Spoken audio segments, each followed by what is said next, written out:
Bismillahirrahmanirrahim. Assalamualaikum warahmatullahi wabarakatuh. Shalom, Om Swastiastu, Namo Buddhaya, salam kebajikan, salam sejahtera untuk kita semua. Yang terhormat Rektor Universitas Buana Perjuangan Karawang, yang terhormat Wakil Rektor Bidang Kemahasiswaan Universitas Buana Perjuangan Karawang, yang terhormat Dekan Fakultas Farmasi Universitas Buana Perjuangan Karawang beserta jajarannya, juga Dewan Juri yang kami hormati. Pada kesempatan kali ini, saya Daila Ardesuna Mundini selaku mahasiswa farmasi angkatan 2020 bersama rekan saya Tiara Maharani, mahasiswa farmasi angkatan 2021. Kami akan menyampaikan argumentasi kami selaku tim oposisi mengenai implementasi Merdeka Belajar Kampus Merdeka. Baik, ini. Aku mah nggak apa-apa aja. Yang penting udah berusaha. Nanti nggak lulus ya, nggak bisa, harus kita tuh sekalinya nih. Nggak apa-apa, Teteh lihat aja nanti. Aku mah, Teteh lihat ke bawah kan, ini kan bagian aku. Oke. Kampus Merdeka adalah program yang didirikan oleh Kementerian Pendidikan guna meluluskan mahasiswa dengan pribadi yang unggul, pemimpin bangsa, juga memiliki hard skill dan soft skill yang akan dihasilkan dari perguruan tinggi itu sendiri. Pada Merdeka Belajar Kampus Belajar ini memiliki kekurangan mendasar yang perlu ditinjau kembali pada penerapannya. Terutama program ini mencetuskan yaitu belajar hak belajar 3 semester di luar bidang keilmuannya sendiri. Hal-hal yang perlu ditinjau kembali terhadap Merdeka Belajar Kampus Merdeka diantaranya adalah pertama, program yang tidak terstruktur atau belum terstruktur. Mengapa? Karena pendidikan adalah hal yang mendasar bagi mahasiswa itu sendiri dan kemerdekaan bagi kita itu sendiri. Program yang kerap kali berubah-ubah ini sangat tidak relevan terhadap setiap kampus ataupun implementasi MBKM itu sendiri.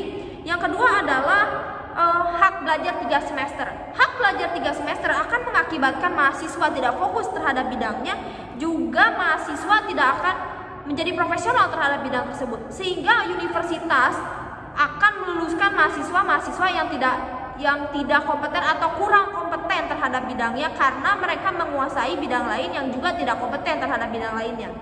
Yang ketiga adalah diperbolehkannya dibuka jurusan baru. Diperbolehkannya dibuka jurusan baru yang mengartikan bahwa universitas juga mengacu pada poin kedua akan meluluskan mahasiswa-mahasiswa yang kurang kompeten terhadap lulusannya. Oke, selain daripada itu, pada implementasi MBKM atau Merdeka Belajar Kampus Merdeka itu ada beberapa kekurangan, diantaranya tidak adanya pemerataan program Kampus Merdeka. Mengapa demikian? Karena bisa kita ketahui bahwa Indonesia itu memiliki perguruan tinggi yang sangat banyak, baik itu di perguruan tinggi negeri maupun swasta, baik itu di kota-kota besar maupun di kota-kota terpencil. Namun apakah sudah adanya pemerataan untuk program dari si Kampus Merdeka ini? Seperti yang kita ketahui, program Kampus Merdeka adalah salah satunya magang atau pertukaran pelajar.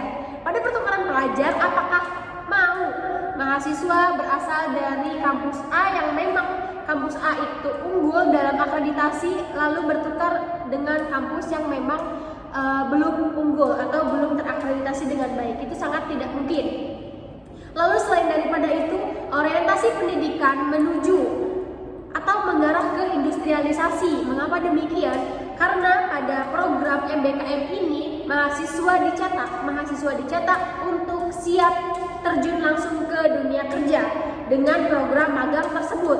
Nah, pada orientasi pendidikan yang mengarah ke industrialisasi ini seharusnya kita sebagai generasi penerus bangsa harus berinovasi, bukan malah menjadi budak-budak korporat yang nantinya menguntungkan investor-investor luar. Lalu selain daripada itu, menuju gerbang komersialisasi pendidikan. Mengapa komersialisasi? Pada program Kampus Merdeka ini salah satunya ada program magang perusahaan atau magang industri, yang mana magang ini jam kerjanya atau waktunya itu ada beberapa perusahaan yang memang memanfaatkan kesempatan sehingga mahasiswa menjadi budak-budak korporat tersebut. Lalu selain daripada itu, dalam buku panduan Kampus Merdeka itu tidak tertera atau tidak tertulis adanya alasan komprehensif terhadap landasan sosiologis maupun landasan filosofis. Pada buku panduan hanya tertera landasan yuridis. Nah, bagaimana selanjutnya Kampus Merdeka Belajar ini diterapkan dalam Indonesia yang belum terstruktur atau belum terarah programnya ini? Apakah efektif? Menurut kami selaku tim oposisi itu belum efektif. Ditinjau dari beberapa kekurangan yang telah kami dapatkan.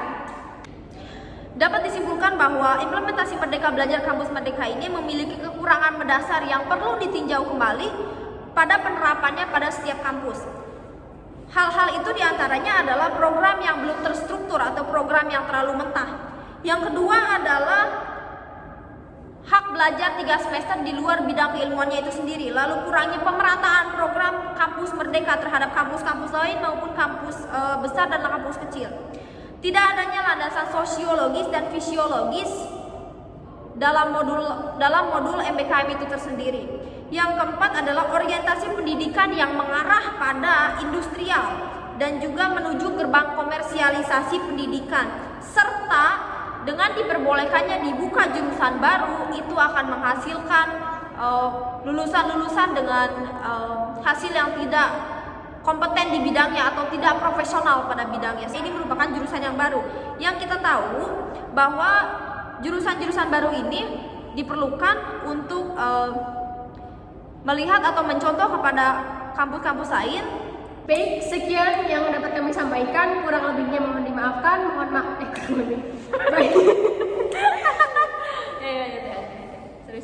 Serius gila, gue serius banget. Baik, sekian yang dapat kami sampaikan. Mohon maaf apabila ada kekurangan, mohon maaf apabila ada kesalahan. Wabillahi taufiq wal hidayah. Wassalamualaikum warahmatullahi wabarakatuh.